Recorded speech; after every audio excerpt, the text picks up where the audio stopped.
देखिए, मुझे लग रहा है ऐश्वर्य जी, आपके पैनल पे जो चारों लोग हमारे अगेंस्ट बैठे हैं, जुनैद हैरिस साहब के अलावा बाकी सब तो लग रहा आपा खो के बोल रहे हैं। उनकी भावना में बहुत आक्रोश नजर आ रहा है। तो अब मैं रिवर्स में जवाब देना शुरू करता हूं। देखिए राशिद साहब, आपने कहा कि अंग्रेजों से कौन मिला हुआ था।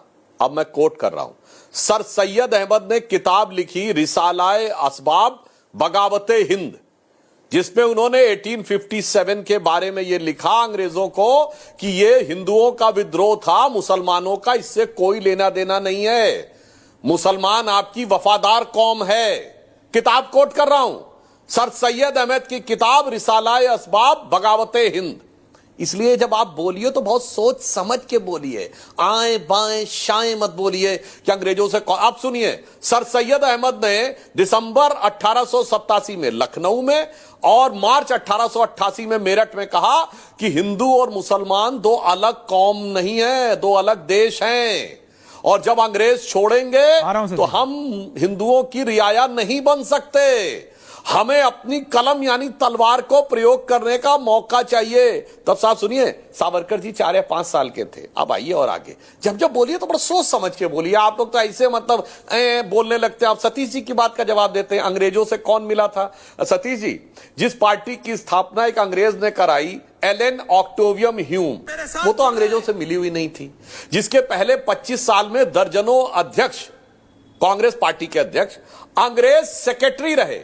अगर आपको नाम ना पता हो तो बता दो, विलियम वेडनबर्न, जॉर्ज यूल, अल्फ्रेड रोब इत्यादि इत्यादि, ये ब्रिटिश सरकार के सेक्रेटरी थे और स्वघोषित लड़ने वाली पार्टी के सदर थे। 1910 में कांग्रेस का अध्यक्ष विलियम वेडनबर्न ब्रिटिश गवर्नमेंट का सेक्रेटरी था, जिस साल सावरकर जी को 2 जन्मों का कारावास हुआ। अच्छा ये बताइए, ये अंग्रेजों के झंडे के नीचे शपथ किसने ली थी। 1937 प्रोविंशियल असेंबलीज इलेक्शन में राज्यों की सरकारें कांग्रेस की बनी, किसकी शपथ ली थी। क्वीन के निष्ठा की शपथ यूनियन जैक के नीचे ली थी कि नहीं। 42 की कॉन्स्टिट्यूंट प्रोविंशियल असेंबली में शपथ ली थी कि नहीं। और 2 सितंबर 46 को नेहरू प्रधानमंत्री बने, अंतरिम सरकार में वेवल ने शपथ दिलाई, क्वीन के निष्ठा के नाम की शपथ ली, यूनियन जैक झंडे के नीचे। अरे भाई कुछ तो समझ के बोलिए, पत्रकार हैं सर, ऐसे इनसे मिले हुए थे, उनसे मिले हुए थे। और आपको एक और बात याद दिला दूं, बड़ा फेमस अकबर इलाहाबादी का शेर है कि कौम के गम में खाते हैं डिनर हुक्काम के साथ, रंज लीडर को है बहुत मगर आराम के साथ। यानी दिन में कांग्रेस का प्रदर्शन और रात को हुक्कामों के साथ डिनर। आपको पता किसके लिए कहा गया था? ये मोतीलाल नेहरू जी के साथ। ये मोतीलाल नेहरू इतना पैसा कहां से कमाए थे, करोड़ों रुपए उस जमाने में। हम लोग तो भुखमरी के दौर में थे।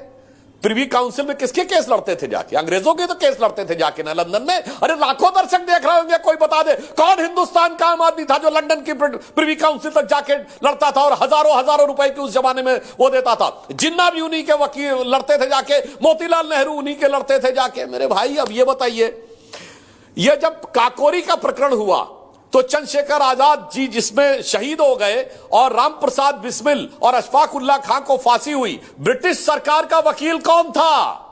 कांग्रेस के नेता जगत नारायण मुल्ला, जो गांधी परिवार नेहरू परिवार के रिश्तेदार थे। सर पढ़े लिखे होने के बावजूद थोड़ा समझ के बोलिए। ये आप लोगों ने, अब बताता हूं, ये जो एक तरफा हिस्ट्री पढ़ाई है ना, इन्होंने कहा सच झूठ, तो मैं साथ से भी कहना चाहता हूं साहब, कुतुब मीनार कुतुबुद्दीन ऐबक ने बनवाई, एक आरटीआई लगाई गई थी 10 साल पहले।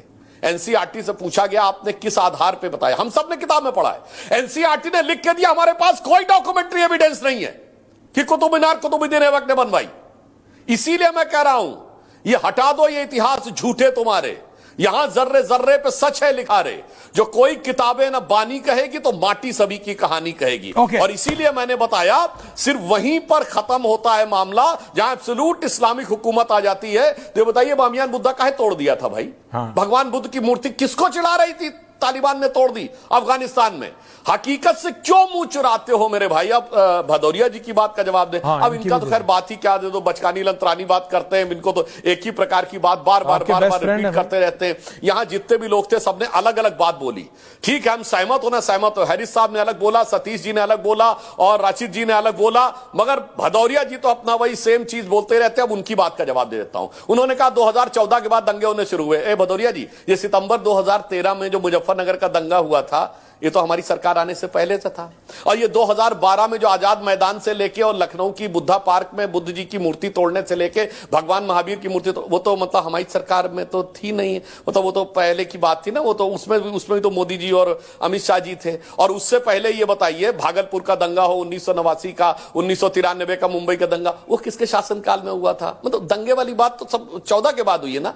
इसलिए सोच समझ के बोला करिए। इसीलिए मैं लाखों दर्शकों से कह रहा हूं, न मेरी बात पे भरोसा करो, ना बाकी इन चारों ने जो बोला है भरोसा करिए। आज का दौर है, एक एक चीज को जाके वेरीफाई करिए और फिर तय करिए कौन सच बोल रहा है, कौन गुमराह कर रहा है।